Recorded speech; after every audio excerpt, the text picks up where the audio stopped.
I'm always on the hunt for foods that influence appetite suppression, particularly GLP-1. Like I do a lot of content on that because I find it interesting because we see just clear as day that Ozempic and Wegovy, these things work for people. They lose a lot of weight. Now, I have my opinions for sure, but I'm trying to find foods that influence that. And there's literature now with whey and casein in different use cases. So we're going to talk about how to short-term influence appetite suppression, more long-term. We're going to talk about a couple of tweaks and things here and there. Really interesting stuff. We'll teach you how to use it. I put videos up every day. Hit that subscribe button and please drop a comment for the algorithm. YouTube's just weird like that and they want people to engage with the content. Apparently we're turning into TikTok over here. I don't know, but just drop a comment down below for the algorithm. So we're going to talk how whey protein specifically influences appetite in a really interesting fashion. And then we'll talk about how you can use other kinds of protein to influence GLP-1. Really interesting. So it's more of like a timing, sort of almost triage situation with your overall appetite. I popped a link down below for another way to curb your appetite, which is with electrolytes. So that link down below is for a free sample variety pack of LMNT electrolytes. You can get their ready to drink versions that are sparkling, which are amazing.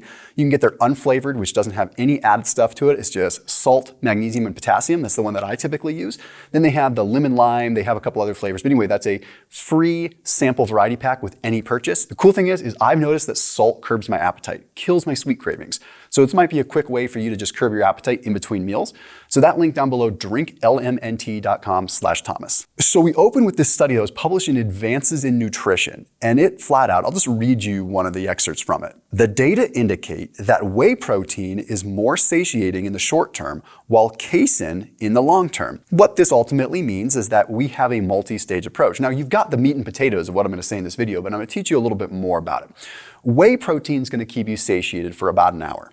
Okay, and then after that, you're probably going to get a pretty serious rebound. Okay, so what's going on is whey protein, like it or not, is highly insulinogenic. Okay, that means it spikes insulin, but it doesn't spike insulin like carbohydrates spike insulin. Because when protein, or particularly whey, spikes insulin, you also have a spike in a counter-regulatory hormone called glucagon. This counter-regulatory hormone actually makes it so that the insulin doesn't drop our blood sugar dramatically. Okay, it makes it so that the cell can open up to absorb the protein without glucose dropping. Okay, so compare that to when you have carbohydrates. If you have a carbohydrate, you're gonna have an insulin spike, okay?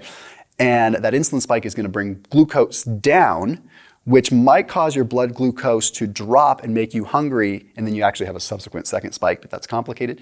Okay, compared to when you have protein, what happens is protein spikes insulin because you still need the protein and the aminos to get into the cell. So the insulin is responsible for allowing that to happen.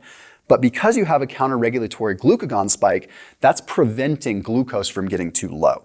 So what's happening is, even though you have an insulin spike, you're not having the roller coaster ride of blood sugar like you would with carbohydrates. So don't be alarmed by the insulin spike. As a matter of fact, the insulin spike from whey protein could actually work in your favor because it's actually telling your body you are full, you have fuel, and you're not having a subsequent drop. You don't typically get hungry right when you have an insulin spike, you get hungry later, okay?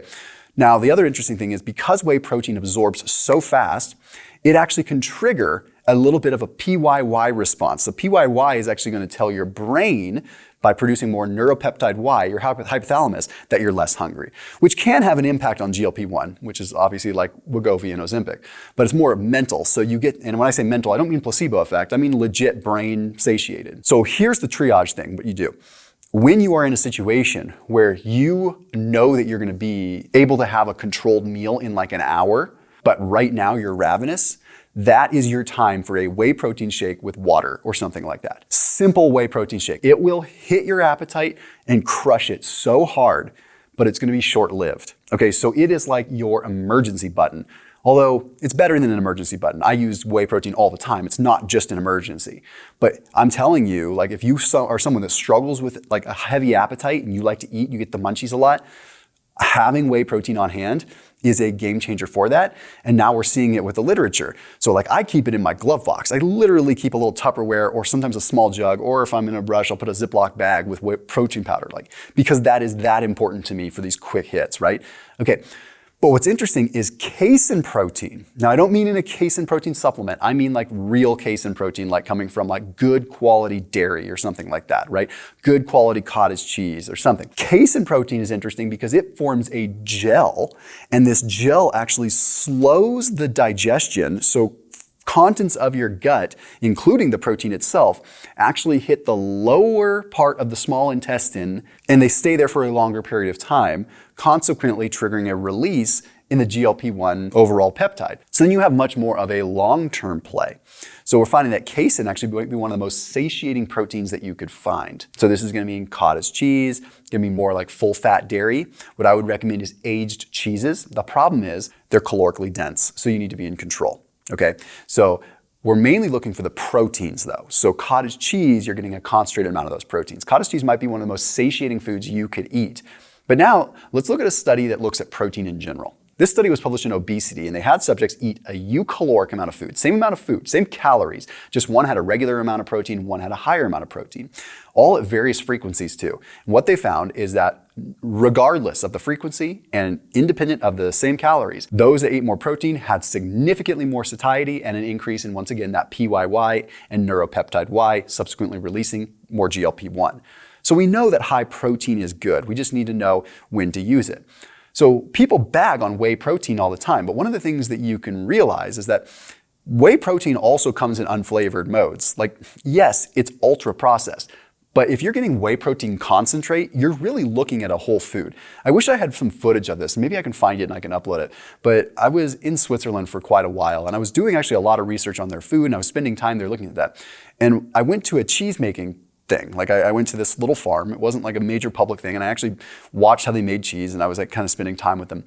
And it was kind of cool to like drink the pure whey that was filtered out, like the pure whey when you're actually leaving it down to make the cheese to later on age it, and you're left with the whey. And you're drinking this fresh, unadulterated whey. And it makes me realize like, okay, processing is literally what we're doing right now by making cheese and filtering out this whey. But I'm here with this consolidated insulinogenic, appetite-suppressing whey protein that is, by all means, I'm looking at it and I've just been sitting here for the last hour making it fresh. That's only been treated with salt, microbial activity, and rennet, right? It's just like so simple, and I'm left with whey. So if you're concerned that whey is a processed food, I don't think you need to be overly concerned. You need to look at like the emulsifiers, you need to look at the natural flavors. There are plenty of brands out there that have unflavored whey. You can just get it simple. Personally, I like it with some flavor. I like to enjoy it. That's just me, okay? But then we switch over and we switch to more meat, or we switch to more cottage cheese when we need a longer term situation. So the evidence is really strong here. If you're looking to control your appetite, there's many different checks that are getting checked when it comes down to whey protein and just dairy protein in general. As always, keep it locked in here on my channel. See you tomorrow.